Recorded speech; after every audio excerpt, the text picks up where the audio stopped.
Hi friends, আমি মধুমিতা। আমার মধুর সংসারে তোমাদের অনেক অনেক স্বাগত জানাই। বন্ধুরা, দেখো আমি বেরিয়ে পড়েছি, কোথায় কোথায় যাচ্ছি তোমাদের সঙ্গে শেয়ার করব। আর এখন বিবি গাঙ্গুলি স্ট্রিট যাব। চোখ দেখাচ্ছে, চোখটা খুব ডিস্টার্ব করছে, তাই জন্য চোখটা দেখিয়ে আসি এটা মনে করেছি, তাই যাচ্ছি। বিবি গাঙ্গুলি স্ট্রিট যাব, তারপরে যাওয়ার ইচ্ছে আছে পিঙ্কির বাড়ি। তারপর দেখি আর কোথায় কোথায় যাই।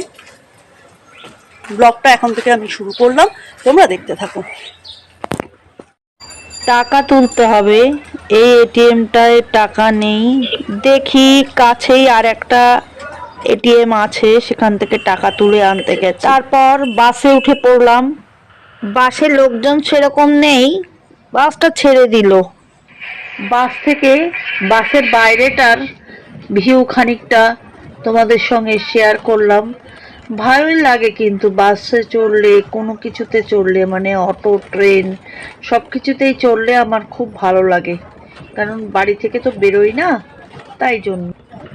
আগের দিনই টিফিন করে রেখেছিলাম, সেইটা খেয়ে বেরিয়ে পড়েছি, কিন্তু খিদে খিদে পাচ্ছে। এখন 11টা বেজে গিয়েছিল বাসে উঠতে, সেই জন্যই দেখি কি করা যায়।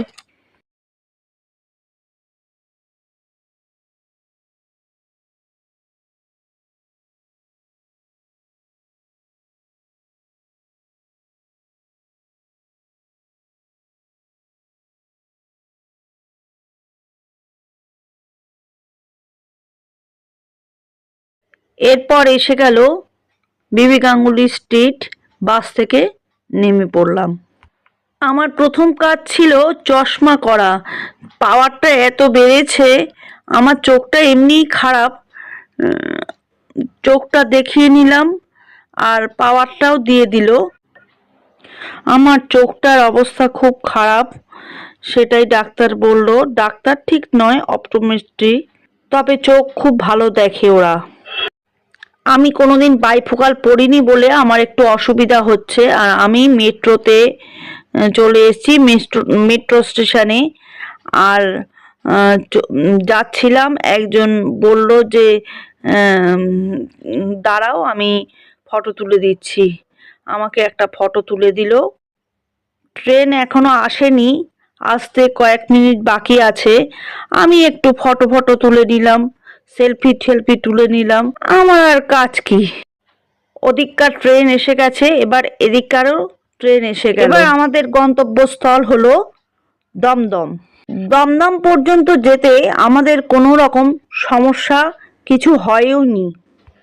অসুবিধা যা হলো সেটা দমদমে নামার পর থেকে। কয়েনটা ঢুকিয়ে দিলাম, তারপর আমরা বেরিয়ে গেলাম। একটা কথা তোমাদের বলা হয়নি, ওখানে যেখানে আমি চোখ দেখাতে গিয়েছিলাম সেখানে কিন্তু রবিবার দিন তোমরা কেউ যেও না, কারণ রবিবারটা সাধারণত দোকানগুলো খোলা থাকে না। খুব অল্প সংখ্যক দোকানই খোলা থাকে, যেটাতে একটু অসুবিধা হতে পারে তোমাদের। আমার খুব অসুবিধা হয়েছে, তাই তোমাদেরকে এই ইনফরমেশনটা দিয়ে রাখলাম। দমদমে এসে প্রচুর খিদে লেগে গিয়েছিল, তাই দমদম থেকে ডিম ভাত খেয়ে নিলাম। এবার আমাদের গন্তব্যস্থল হলো বারাসাত। দমদম থেকে বারাসাতের ট্রেনে উঠব, কিন্তু বারাসাতে যাবার টিকিট কাটতে গিয়ে শুনলাম যে সেখানে বারাসাতের ট্রেন যাচ্ছে না, লাইনে কাজ হচ্ছে।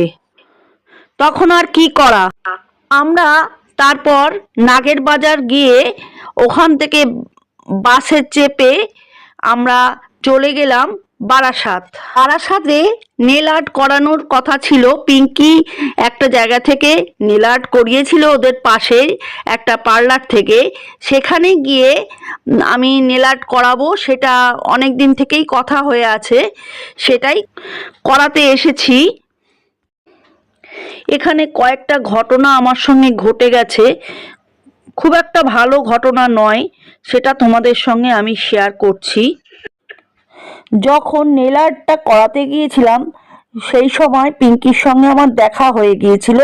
পিঙ্কি নিয়ে যাচ্ছিল পার্লারে, কিন্তু তার মধ্যেই আমার কিছু কিছু ঘটনা ঘটে যায় এমন। কি বলবো, কিরকম ভাবে বলবো আমি বুঝতে পারছি না।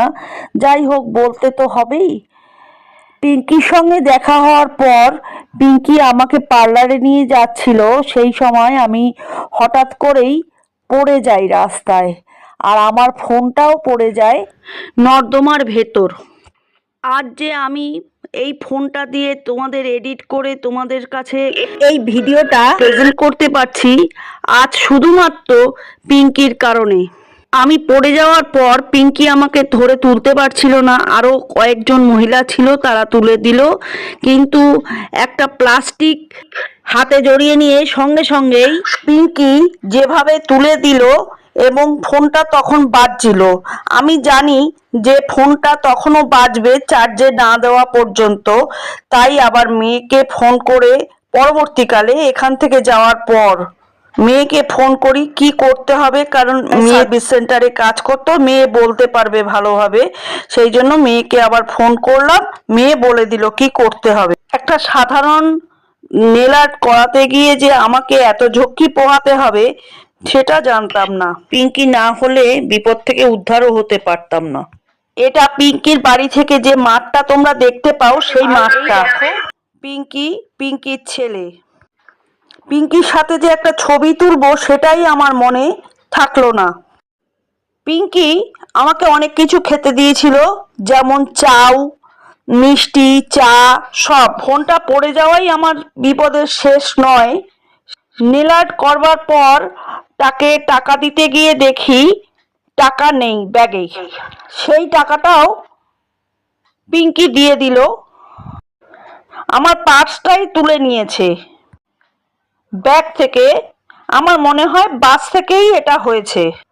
আমার কাছে ফেরার টাকাও তখন নেই। এরপর সোদপুরে যাওয়ার জন্য আমার কাছে কোনো টাকা ছিল না, সেটাও পিঙ্কি দিয়েছে। চা খেয়ে মধু দিয়ে দুটো মিষ্টি, এইভাবেই পিঙ্কি আমাকে বিপদ থেকে উদ্ধার করলো। তারপর সঙ্গে আমারও চা নিয়েছি, আমি চিনি দিয়ে নিয়েছি বলে চামচি, আর মধু দিয়ে চিনি ছাড়া, তাই একটুখানি দিয়ে দিয়েছিলাম সামান্য।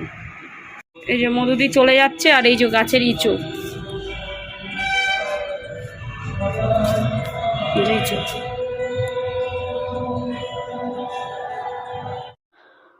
ওদের ওখানে শ্রীগুরু সংঘের একটা অনুষ্ঠান হচ্ছিল, সেটা তোমাদের সঙ্গে শেয়ার করলাম।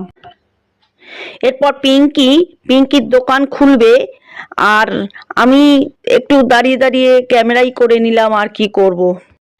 তখন তো আমার দুশ্চিন্তা আর ভয় দুটোই চলছে মনের মধ্যে। ফোনটা বন্ধ ছিল, তাই জন্য তোমাদের কারোর ভিডিও সেই 2 দিন দেখতে পারিনি, তোমরা কিছু মনে করো না। পিঙ্কির দোকানের ভেতরটা একটু শেয়ার করে নিলাম। টাটা। আমার দোকান দেখে গেল, আবার আসবে। এরপর আমি পিসির বাড়ি চলে গিয়েছিলাম, সেখানে কাকিমার বাৎসরিক কাজ ছিল, সেটা ফোন না থাকায় শেয়ার করতে পারলাম না। পরের দিন আমার খুড়তুতো বোন বলল আমার বোনের বাড়ি যাবে, তাই ওর সঙ্গে বোনের বাড়ি চলে গিয়েছিলাম। বোনের বাড়ির খাওয়া দাওয়াটা দেখাতে পারলাম না, ভিডিওগুলো সব বোনের ফোনে রয়ে গেছে। আমি কিভাবে বিপদে পড়লাম, কে উদ্ধার করলো, সবটাই তোমাদেরকে জানালাম। তারপর পরের দিন চা জলখাবার নিয়ে তোমাদের সঙ্গে দেখা করতে চলে এসেছিলাম। এইভাবেই আমার ভিডিওটা শেষ হয়ে গেল। আজকের ভিডিওটা যদি ভালো লাগে লাইক, শেয়ার, কমেন্ট করে দেবে, সাবস্ক্রাইব করে আমার পাশে থাকবে, বেল আইকন প্রেস করে দেবে। তাহলে আজকের মতন আসি, টাটা।